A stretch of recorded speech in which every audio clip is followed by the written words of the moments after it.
Good morning, Patriots. It's Monday, March 25th. I'm Jackson, and here's what's happening at ATown Today. We have a lot to cover today, so get comfortable. We want to kick off the week by reminding you again of the Empty Bowls fundraiser coming up this week. Join us from 6 to 7:30 tomorrow night for a soup dinner and a handmade bowl/basket for a $10 donation. All proceeds will benefit Loaves and Fishes Pantry. Share with neighbors, family, and friends. If you've been around campus, you'll notice some changes have been taking place. These changes might be the start of a much bigger project that's in the works for the AHS campus. Recently, ATown Today correspondents Andrew Smith, Enrique Rodriguez, and Ian Riddle had a chance to sit down with school division leaders and get some inside information about what's the plan. Here is their report.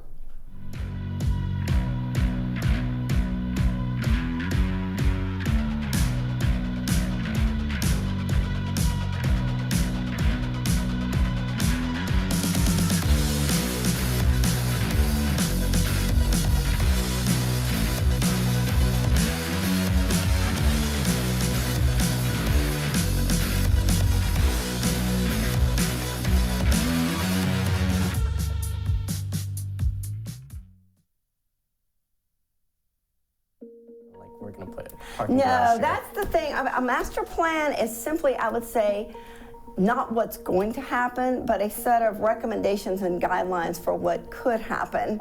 Do you know about the Lambs Lane project? I do. I'm familiar with it, yeah. A lot of comprehensive studies were done. Again, this isn't just Albemarle, this is the entire division, and then they came up with these center ideas. When we did this plan, Center 2 was not even part of it because we didn't know where Center 2 was going to be at that point. So now that Center 2 is going in kind of at the front of Albemarle, or beside Albemarle, part of that loop road or connector road will be put in as part of the Center 2 project. Tandem School property, or near Tandem School by Monticello, is where they were going to build it, and then COVID hit and everything got reevaluated.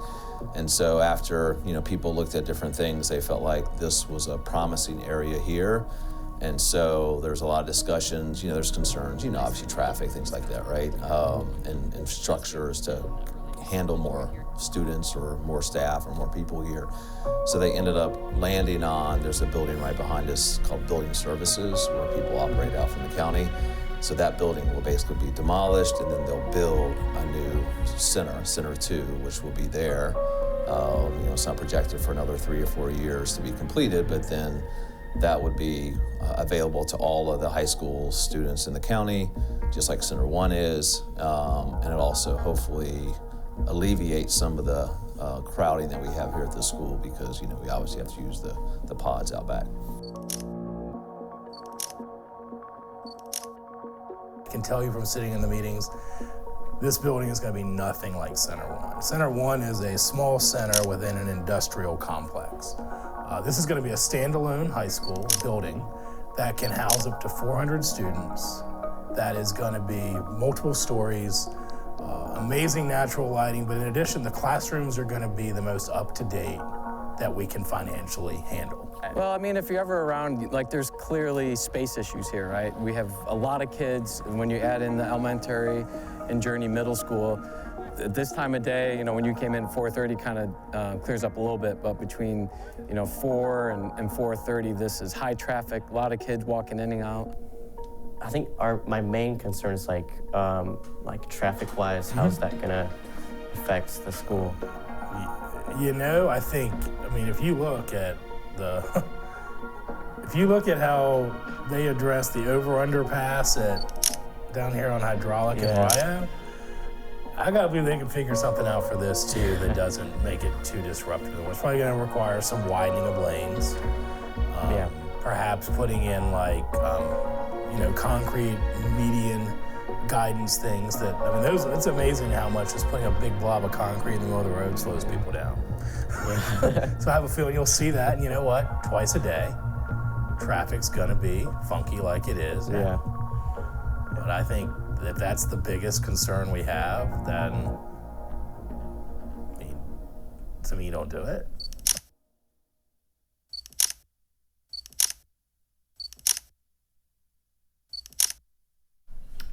Mark your calendars for an exciting event. This Thursday, March 28th, during first lunch, AHS staff members will shave their heads. This event will raise money to support a local nonprofit, the Alyssa House. The Alyssa House provides housing for children and their families who are receiving treatment at UVA Hospital. Please come out and support this nonprofit and cheer on Mr. Vernon Lechty, Miss Laura Anderson, Mr. Guillermo Guerra, and Mr. Dara Bonham, as well as others as they rock the bald. If you're a staff member and want to join in on the Follicle Fund, or you're a student who wants to donate to the Alyssa House, contact Miss Laura Anderson at landerson3@k12albemarle.org. In sports news, tonight, girls soccer takes the turf here at ATown and hosts Orange. The girls hope to continue their early season unbeaten streak. JV takes the field first at 5:30 to be followed by varsity at 7. The boys soccer team will go on the road to Orange tonight. Tomorrow night, girls tennis and girls lacrosse host matches here at AHS. Tennis will host Orange, and Western comes to town to take on the girls lacrosse team. We'll have result of all these matchups later in the week. March Madness goes on, and as of the end of yesterday's action, the AHS Patriot Bracket Challenge has new leaders. The grown-ups are taking over. Miss Thacker sits atop the leaderboard with an incredible 99.7% pick-up rate. She's followed closely by Miss Bendel at 98.7. Cash Filler and Landon Hall are tied for third. We'll keep you updated as we move into the Sweet 16 this week. This is the final week of Music in Our Schools month, but the music in our school will never stop. Today we give you the String Ensemble.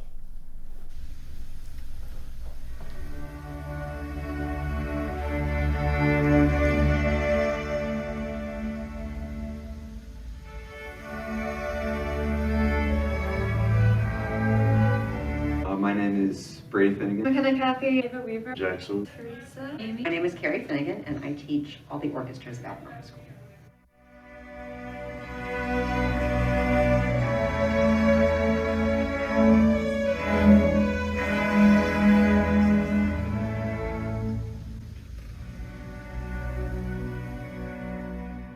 Last year we took a trip to Nashville. Our Nashville trip. We went on a trip to Nashville last year because it was fun to go and experience a bunch of music.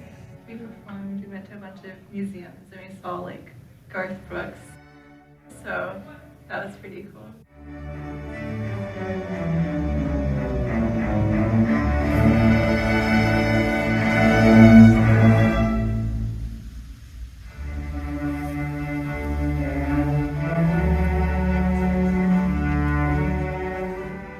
Being able to play music with friends.